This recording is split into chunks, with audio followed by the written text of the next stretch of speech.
இந்த battle differing stand with the movement non cooperation மூமெண்ட்டுக்கு வந்து ஒரு 3 இது ஒன்றற்ற மூமெண்ட்டு டவுன் ஃபார்மர்ஸ் அதுக்கப்புறம் ட்ரைபல்ஸ் எப்படி இதில் அவங்க கோஆப்ரேட் பண்ணாங்க அப்படின்னு பார்க்கலாம். நான் கோஆப்ரேஷன் கிலாஃபத் மூமெண்ட் பிகின் ஜனவரி 1921 ஸ்டார்ட் ஆகுது. வேரியஸ் சோஷியல் குரூப்ஸ் நிறைய ஃபார்மர்ஸு ட்ரைபல்ஸு ட்ரேடர்ஸ் எல்லாருமே வந்து பார்ட்டிசிபேட் பண்ணுறாங்க. ஒவ்வொருத்தருக்கும் ஒவ்வொரு ஆஸ்பிரேஷன், ஒருத்தருக்கு அவரோட ஆம்பிஷன் டிஃப்ரெண்ட்டாக இருக்கும். All of them respond to call swaraj. எல்லாத்துக்கும் சுயாட்சி வேணும், ஃப்ரீடம் வேணும். ஆனால் அந்த ஃப்ரீடம்ங்கிறது பீப்புளை பொறுத்து மாறுது. The time but the time mean different things to different people. Movement in towns. The movement started with middle class participation in சிட்டிஸை பொறுத்த வரைக்கும் மிடில் கிளாஸ் பீப்புள் தான் வராங்க. 1000 ஆஃப் ஸ்டூடெண்ட்ஸ்லாம் என்ன பண்ணுறாங்க, கவர்மெண்ட் ஸ்கூலில் விட்டு வெளியே வராங்க, காலேஜ் விட்டு வெளியே வராங்க, ஹெட் மாஸ்டர்ஸ் அவங்க வேலையை விடுறாங்க, டீச்சர்ஸ் வேலையை ரிசைன் பண்ணுறாங்க, லாயர்ஸ் வந்து லீகல் ப்ராக்டிஸ்க்கு போக மாட்டேன்னு சொல்கிறாங்க. கவுன்சில் எலெக்ஷன்ஸ்லாம் பாய்காட், எலெக்ஷன்ஸில் யாரும் நிற்கல, எல்லோரும் புறக்கணிச்சாச்சு எக்ஸப்ட் மெட்ராஸ். இப்போ அந்த டைமில் வந்து ப்ராவின்ஸ்னு சொல்லுவாங்க, Madras province, Calcutta province, Bombay province அப்படிம்பாங்க. அதில் மெட்ராஸ் ப்ராவின்ஸில் வந்து ஜஸ்டிஸ் பார்ட்டி மட்டும் எலெக்ஷனில் இன்வால்வ் ஆகி ஜெயிச்சிச்சு. இந்த பார்ட்டி ஆஃப் நான் பிராமின்ஸ், ஜஸ்டிஸ் பார்ட்டி நான் பிராமின்ஸ் இருப்பாங்க. அந்த டைமில் பிராமின்ஸ் கண்ட்ரோல் நிறைய இருந்ததுனால இவங்க ஒரு பார்ட்டி க்ரியேட் பண்ணாங்க, நான் பிராமின்ஸ்லாம் சேர்ந்து. ஃபெல் த என்டர் இந்த counselling one of way of gaining some power. அவங்க என்ன நினச்சாங்கன்னா, கவுன்சில் எலெக்ஷனில் வின் பண்ணி அந்த கவுன்சிலுக்குள்ளே போகிறது தான் ஒரு பவர் நம்மளுக்கு கிடைக்கும். ஓகே, ஆல்ரெடி அந்த மாதிரி பவர்ஸை பிராமின்ஸ் அக்சஸ் பண்ணிட்டு இருந்தாங்கல்ல, அதே மாதிரி பவர் நம்மளுக்கு கிடைக்கும்ன்ட்டு அந்த ஒரு எலெக்ஷனை மட்டும் மெட்ராஸ் வந்து என்ன பண்ணுறதில்ல, பாய்காட் பண்ணல. Effect of non cooperation on economic front were more dramatic. Economic பொருளாதார ரீதியாக பயங்கரமான பிரச்சனை இருந்துச்சு.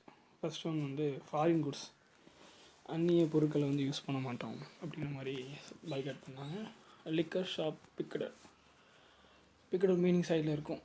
The form of demonstration or protest by the people block the entrance to a shop or factory office. இந்த மாதிரி ஃபேக்ட்ரியோ ஆஃபீஸையோ ஷாப்பையோ அவங்க என்ட்ரன்ஸை பிளாக் பண்ணுறது தான் பிக்கெட்னு சொல்கிறாங்க. இப்போ லிக்கர் ஷாப்பு அதை உள்ளே போகாமல் தடை பண்ணுறாங்க.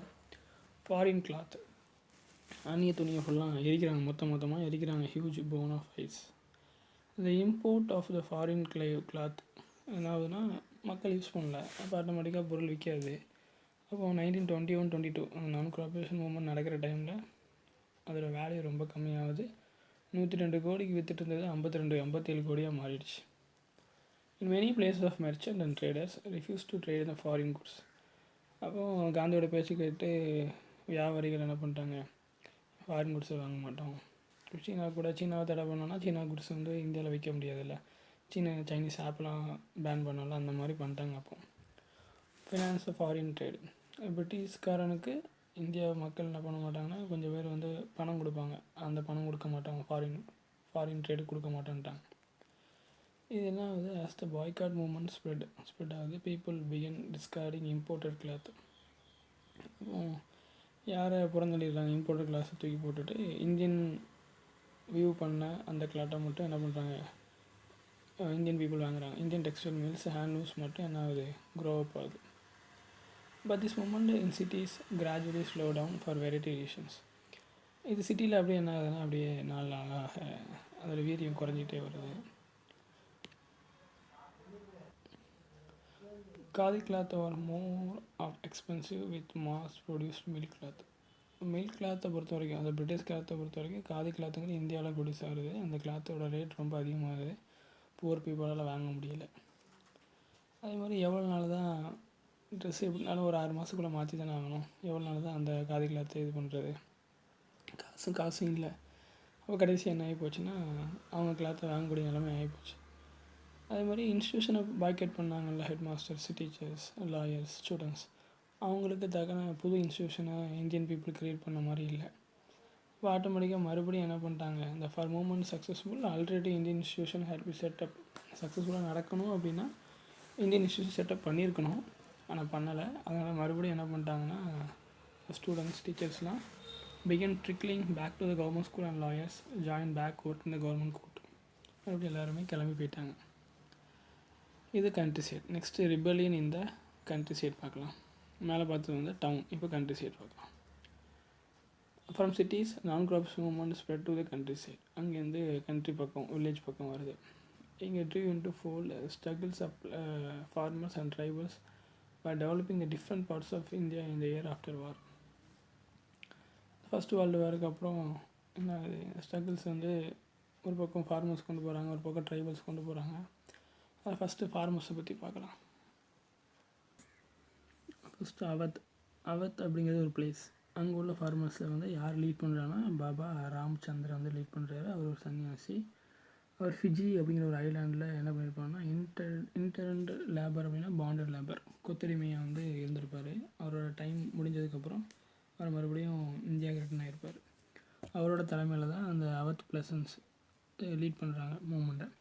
இந்த மூமெண்ட் வேர் அகெயின்ஸ்ட் தாலுக்தார்ஸ் அப்படின்னா தாசில்தார் மாதிரின்னு வச்சுக்கோங்களேன். லேண்ட்லார்ட்ஸும் இலக்கிலாருன்னு சொல்லுவோம். இவங்களாம் என்ன பண்ணுறாங்கன்னா அதிகமான ரெண்ட்டு ப்ளஸ் வந்து வரிக்கு மேலே வரி, செஸ்னா வரிக்கு மேலே வரி, ரெண்ட் இதையும் வந்து ஃபார்மர்ஸ்லேருந்து கலெக்ட் பண்ணுறாங்க. இதுக்கு அகென்ஸ்டாக தான் இவங்க பாபா ராம்சந்திரன் வந்து போராடுறாரு. இந்த farmers had to be beggar அப்படின்னா என்னென்னா வேலை பார்க்கணும், ஆனால் வேலைக்கு தக்கன பேமெண்ட் எதுவுமே தரமாட்டேன், நீ வேலை மட்டும் பார்க்கணும். Tenants had no security of tenure. இப்போ நிலத்தை வந்து குத்தகைக்கு எடுக்கிறோம், ஒரு 10 வருஷத்துக்கு நான் குத்தகைக்கு எடுக்கிறேன் அப்படின்னா 10 வருஷத்துக்கு இடையில் எப்போனாலும், இப்போ 1 வருஷம் ஆயிடுச்சு 2 வருஷம் ஆயிடுச்சு, அதனால எனக்கு வேணும் அப்படின்னா கொடுத்து தான் ஆகும். 10 வருஷம் அந்த குத்தகை பீரியட் வந்து செக்யூரிட்டி கிடையாது. Been regularly expected so the could acquire no right over the lease land. நான் லீஸ் எடுத்த லேண்டில் எனக்கு எந்த ரைட்ஸுமே இல்லை. அது ஒரு பாதுகாப்பின்மை ஃபார்மர்ஸ்க்கு. Peasants movement demanded reduction of revenue. என்ன பண்ணணும், நான் வந்து ஒரு ஏக்கரில் இவ்வளோ பயிர் போட்டிருக்கேன், இதில் இவ்வளோ அமௌண்ட் வந்து நான் பிரிட்டிஷ்காரனுக்கு கட்டணும், அதை வந்து எனக்கு கம்மி பண்ணி தாங்க அப்படின்னு கேட்குறாங்க. அபாலிஷன் ஆஃப் பெகர், பேமெண்ட்டே இல்லாமல் வேலை பார்க்குறத ஒழிக்கணும். Social boycott of oppressive landlords. இப்போ லேண்ட்லார்ட்ஸ்க்கு வந்து தேவையான எல்லா ஒர்க்கர்ஸும் இந்த வில்லேஜ் பீப்புள் தான் பண்ணுவாங்க. அப்போ அவங்கள வந்து சமூக ரீதியாக புறக்கணிக்கணும் அப்படிங்கிற மாதிரிலாம் முடிவு பண்ணுறாங்க. இன் மெனி பிளேஸ் நாய், தோபி அண்ட் பன்ஸ். நாய் அப்படின்னா பார்பர், தோபின்னா துணி துவைக்கிறவங்க. இவங்களாம் என்ன பண்ணுறாங்கன்னா சேர்ந்துக்கிட்டு லேண்ட்லார்ட்ஸ்க்கு இனிமேல் எந்த ஒரு வேலையும் பார்க்க மாட்டோம் அப்படிங்கிற மாதிரி சொல்கிறாங்க. 1920 June Jawaharlal Nehru begin going around the village in அவத்தை சுற்றி ஜவஹர்லால் நேரு ட்ராவல் பண்ணுறாரு, வில்லேஜ் பீப்புளோட பேசுகிறாரு, அவங்களோட கிரிகுலன்ஸ், அவங்க தேவை என்னங்கிறத புரிஞ்சுக்கிறாரு. By October Kisan Sabha was set up by Jawaharlal Nehru. ஜூனில் வராரு, செப்டம்பர், அதுலேருந்து அக்டோபரில் என்ன பண்ணுறாங்க, கிசான் சபா ஆரம்பித்தது. கிசான்னா விவசாயி. அவுத் கிசான் சபா வந்து ஸ்டார்ட் பண்ணிட்டாரு. அதோட ஹெட் யாருன்னா ஜவஹர்லால் நேரு அண்ட் பாபா ராம்சந்திரன், இன்னும் கொஞ்சம் பேர். வித்தின் எ மந்த் அந்த பிரான்ச் 300 பிரான்ச் என்ன ஆயிடுச்சுன்னா அந்த வில்லேஜ், அதை சுற்றி இருக்கிற ரீஜனோட வில்லேஜ் எல்லாம் கிரியேட் பண்ணிட்டாங்க. So when non crops movement began the following year the effect of Congress was indicate to Awadh present struggle and the wider struggle. இப்போ நான் கிராபேஷன் மூவ்மெண்ட்டையும் இதையும் அவத் மூவ்மெண்ட்டையும் மெர்ஜ் பண்ணி போராடுறாங்க. The Pleasant movement, however, developed in the form of the Congress leadership was unhappy with. Pleasant movement வளர்றது வந்து காங்கிரஸ் லீடர்ஷிப்புக்கு அந்தளவுக்கு சந்தோஷம் இல்லை. As a movement spread in 1921, the houses of taluqdars and merchants were attacked. Movement spread ஆனோடனே தாலுக்தாரோட வீடையும் merchant வீட்டையும் அடிக்கிறாங்க, போய் பஜார் எல்லாத்தையும் அடிக்கிறாங்க, கிரெயின் எல்லாம் அப்படியே எடுத்து ரோட்டில் தூக்கி போடுறாங்க. In many places, local leaders told President Gandhiji has declared that no tax were paid and land was redistributed among the poor. Gandhiji என்ன சொல்லியிருக்காருன்னா, லோக்கல் லீடர்ஸ்ட்டு நம்ம டேக்ஸ் கட்டாதீங்க, அதே மாதிரி உங்கள் நிலத்தை வந்து எல்லாத்துக்கும் நிலத்தை பிரித்து கொடுத்துடலாம் அப்படிங்கிற மாதிரி காந்திஜி சொல்லியிருப்பார். The name of the Mahatma was being invoked to sanction all action and aspiration. Gandhiji ஒரு பேருக்காக, காந்திஜி அப்படிங்கிற ஒரு நேமுக்காக எல்லா விஷயமும் ஆட்டோமேட்டிக்காக நடக்க ஆரம்பிச்சிச்சு. நெக்ஸ்ட்டு ட்ரைபல் ஃபார்மர்ஸ் எப்படி எடுத்துக்கிறாங்கன்னா, காந்தியோட மெசேஜையும் அவங்க ஐடியா ஆஃப் சிவராஜையும் வேறு வேலை எடுத்துக்கிறாங்க. குல்ட்ரம் ஹில்ஸ் ஆஃப் ஆந்திர பிரதேஷ், அங்கே வந்து என்ன பண்ணுறாங்க, மிலிட்ரி அண்ட் கொரில்லா மூமெண்ட். மிலிட்ரின்னா அந்த மறைஞ்சிருந்து தாக்குவாங்க பிரிட்டிஷ் பீப்புள். அது வந்து இயர்லி 1920s வந்து ஸ்ப்ரெட் ஆகுது. Not a form of struggle that Congress would approve. இந்த ஸ்ட்ரகிளை வந்து காங்கிரஸ் அப்ரூவ் பண்ணல. காங்கிரஸை பொறுத்தவரைக்கும் நான் வயலன்ஸ் தான் போராடணும்னு நினைக்கிறாங்க. ஆனால் இவங்க கொஞ்சம் டிஃப்ரெண்ட்டாக போராடுறாங்க. அது ஆயுதங்களை யூஸ் பண்ணுவாங்க. Here the another forest region. இந்த colonial government has closed large forest area, preventing the people from entering the forest to graze the cattle. இப்போ ட்ரைபல் பீப்புளை பொறுத்த வரைக்கும் அவங்களோட மலை தான் அவங்களுக்கு எல்லாமே, காடு தான் எல்லாமே. காடுங்கிறது ட்ரைபலோட வீடு. ஆனால் பிரிட்டிஷ்காரங்க என்ன சொல்கிறாங்கன்னா, நீங்கள் வந்து காட்டுக்குள்ளே போகக்கூடாது, அங்கே விறகு பொறுக்கக்கூடாது, ஆடு மாடு மேய்க்கக்கூடாது, பழங்களை பறிக்கக்கூடாதுன்னு சொன்னோனையும் திஸ் என்ராஜ்டு அப்படின்னா இரிட்டேட் ஆகுது. ஹில் பீப்புளுக்கு வந்து என்னோட உரிமையை நான் உள்ளே போகிறது, நீ யார் என்னை தடுக்கிறதுக்கு அப்படின்னு இரிட்டேட் ஆகுது. Not only were their livelihood affected by but they felt the traditional rights were being denied. அவங்க வாழ்வாதாரம் மட்டும் பாதிக்கலை, அவங்களோட ட்ரெடிஷ்னலாக அவங்க ஹெரிட்டேஜே பாதிக்குது, அவங்களோட ரைட்ஸே பாதிக்குதுன்னு சொல்லி என்ன பண்ண முடியாது, டினைட் மறுக்கிறாங்க. And government begin force them to contribute the begar for road building. Hill people revolt. இப்போ ஹில்லில் ரோடு போடணும். இப்போ பார்க்குற ஊட்டி கொடைக்கானல் எல்லாமே வந்து பிரிட்டிஷ்காரன் பண்ணி கொடுத்தது தான். டார்ஜிலிங் எல்லாமே. இப்போ இதெல்லாம் யாரை வச்சு பண்ணியிருப்பாங்க அப்படின்னா அந்த ட்ரைபல் பீப்புளை வச்சு தான் யூஸ் பண்ணி தான் ரோடை வந்து பில்ட் பண்ணியிருப்பாங்க. பண்ணால் அவங்களுக்கு என்னாச்சுன்னா ரிவால்ட், புரட்சியில் ஈடுபட்டாங்க. The person who came to lead them the interesting figure. அப்போ இது எல்லாத்தையும் லீட் பண்ணுறதுக்கு ஒரு தலைவன் ஒன்று வேணும்ல. அவர் தான் அல்லூரி சீதாராம் ராஜு. அவர் தான் கிளைம் பண்ணுறாரு that had variety of special power. அவர்கிட்ட நிறைய சிறப்பு திறமைகள் இருக்குது, அதிகாரம் இருக்குதுன்னு சொல்கிறார். He could make correct astrological prediction. ஜோதிடத்தை அவருக்கு தெரியும், ப்ரிடிக்ஷன் பண்ண முடியும். ஹீல் த பீப்புளை நான் குணப்படுத்த முடியும் சொல்கிறார் Alluri Sitaram Raju. Could survive even bullet. அவர் மேலே வந்து பட்டா கூட அவரால் உயிர் வாழ முடியுங்கிற மாதிரிலாம் சொல்லியிருப்பாங்க. இதெல்லாம் கேபிட்டேட்டட் பை ராஜு. கேபிட்டேட்டிவ்னா அவரோட பேச்சு மற்ற எல்லாத்தையும் அட்ராக்ட் பண்ணுது. Rebels proclaim. ரிபல்ஸ்னால் போராட்டம் பண்ணுறாங்க. Proclaim that he was incarnation of காடோட மறுபிறவி, கடவுளின் மறுபிறவின்னு சொல்லிட்டு ப்ரோக்ளைம் பண்ணுறாங்க, அறிவிக்கிறாங்க. யார்? Rebels. Raju talked of the greatness of Mahatma Gandhi. Raju வந்து மகாத்மா காந்தி புகழ்ந்து பேசுகிறாரு. said he inspired by non-cooperation movement and persuaded people to wear. persuaded முன்னாடியே பார்த்துருப்போம், கன்வின்ஸ் பண்ணுறது, இந்த விஷயத்தை பண்ணுன்னு கன்வின்ஸ் பண்ணுறோம். காதி உடுத்துங்க, அதே மாதிரி குடிக்காதீங்க, மது பழக்கத்தை விட்டுருங்க அப்படின்னு சொல்கிறாரு. But at the same time he asserted that India could be liberal only with use of force. நான் வயலன்ஸை மட்டும் வச்சு என்ன பண்ண முடியாது, நம்ம வந்து ஃப்ரீடம் அடைய முடியாது, கண்டிப்பாக ஃபிசிக்கல் ஃபோர்ஸ் வேணும் அப்படின்னு சொல்லி ராஜு சொல்கிறாரு. இந்த Gudem rebels attack the police station, attempt to kill the British official. Rebels என்ன பண்ணுறாங்க, பிரிட்டிஷ் அஃபீஷியல் வந்து கொலை பண்ணுறதுக்கு முயற்சி பண்ணுறாங்க. இந்த guerrilla war for achieving swaraj. மறைஞ்சது தாக்குறது தான் இன்னும் சிவராஜ் வேணும் அப்படின்னா மறைஞ்சது தான் தாக்கணும் அப்படிங்கிற மாதிரி யாரோட ஐடியானா அந்த பாபா இல்லை, அல்லூரி சீதாராமோட ஐடியா. Raju was capture. ராஜுவை பிடிச்சிடுறாங்க, எக்ஸிக்யூட்டட். அவரை வந்து 1924 கொண்டுடுறாங்க. ஒவ்வொரு டைம் என்ன ஆகிறாருன்னா அவர் நாட்டுப்புற ஃபோக் ஹீரோ, அந்த லோக்கல் ஏரியாவில் ஒரு ஹீரோவாக மாறுறாரு. Swaraj in plantation. Workers had own understanding of Mahatma Gandhi and notion of swaraj. அங்கே வேலை பார்க்குற ஒவ்வொரு ஒர்க்கர்ஸ்க்கும் மகாத்மா காந்தி பற்றியான ஒரு அண்டர்ஸ்டாண்டிங்கும் ஸ்வராஜை பற்றியான ஒரு தாட்ஸும் தனியாக இருந்துச்சு. அப்புறம் பிளான்டேஷன் அதுதான் நார்மலாக டீ பிளான்டேஷன் தான். அவங்கள பொறுத்தவரைக்கும் ஃப்ரீடம் என்ன அப்படின்னா, அவங்கள வந்து ஒரு கன்ஃபைன்டு ஏரியா அப்படின்னா வித்தின் ஏ லிமிட்குள்ளே என்ன பண்ணியிருப்பாங்க, அடைச்சிருப்பாங்க. அதுக்குள்ளே மட்டும்தான் அவங்களால போக முடியும், வர முடியும். ஆனால் அதை தவிர்த்து வெளியே வந்து போனாங்கன்னா அதுவே அவங்களுக்கு என்ன இருக்கும், ஃப்ரீடம் தான் நினைக்கிறாங்க. It mean retaining a link with the village from had been come. என்ன நினைக்கிறாங்கன்னா, எந்த வில்லேஜ்லேருந்து வந்தாங்களோ அந்த வில்லேஜோட தொடர்பு கொள்ளணும்னு நினைக்கிறாங்க. தொடர்பு கொள்ளாமல் தடுத்து நிப்பாட்டுவாங்க பிரிட்டிஷ்காரங்க. தொடர்பு கொள்றதா இருந்தாலே அவங்களுக்கு ஃப்ரீடம் கிடச்சிட்டு அவங்க நினைக்கிறாங்க. அதுதான் அவங்க சுவராஜ்னு நினைக்கிறாங்க. Under the inland immigration act 1859, plantation workers where not permitted to leave the tree gardens without permission. இந்த ஆக்ட் படி பிளான்டேஷன் ஒர்க்கர் என்ன பண்ண முடியாதுன்னா, பெர்மிஷன் இல்லாமல் அவங்களோட பிளான்டேஷன் ஒர்க்கர் ஏரியாவிலேருந்து அந்த கார்டன்லேருந்து வெளியே போக முடியாது.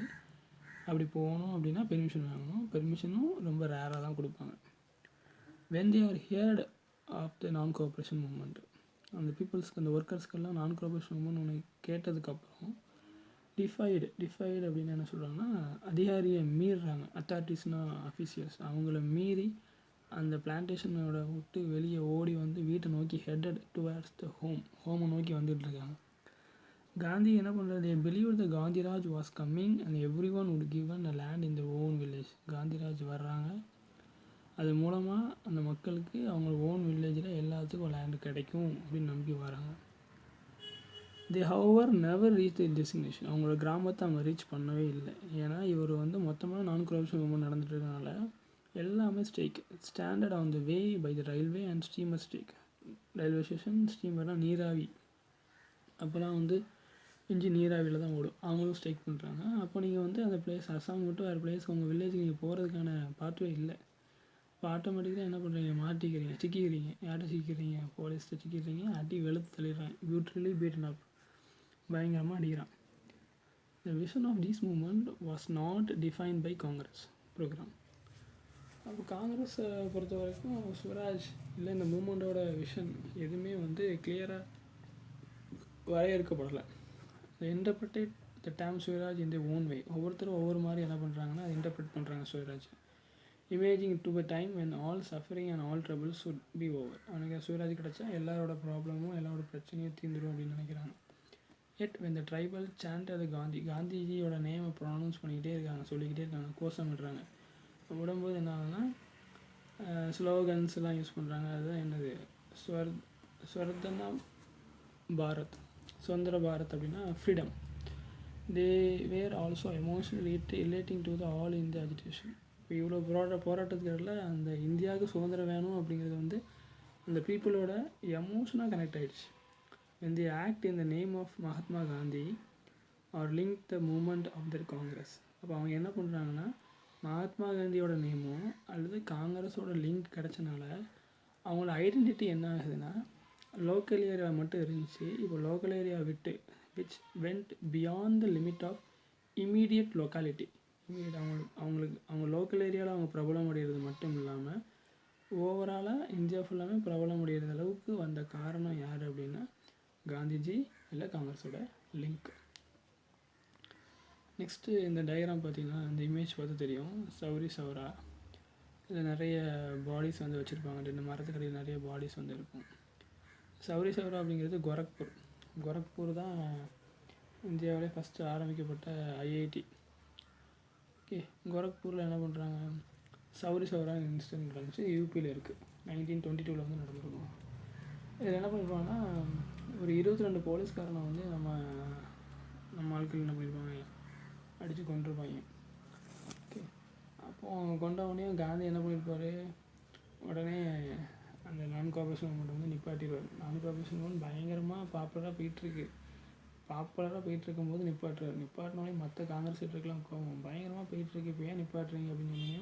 22 போலீஸ்காரனை கொண்டுட்டாங்க மக்கள். 22 பேர் தானே, அவங்க எத்தனை பேர் நம்மளை கொண்டுருக்காங்க அப்படின்னு நினைக்கிறேன். 22 பேர்னு இல்லை, என்னோடய கான்செப்ட் படி நான் வயலன்ஸ் இல்லாமல் நான் போராடணும். ஆனால் இங்கே வயலன்ஸ் பண்ணிட்டாங்க, அதனால் நான் வந்து கால் ஆஃப் த மூமெண்ட், நான் கோஆப்ரேஷன் மூமெண்ட்டை நான் ஸ்டாப் பண்ணிக்கிறேன் அப்படின்னு சொல்லிட்டு ஸ்டாப் பண்ணிடுவார் காந்தி. Okay, thank you.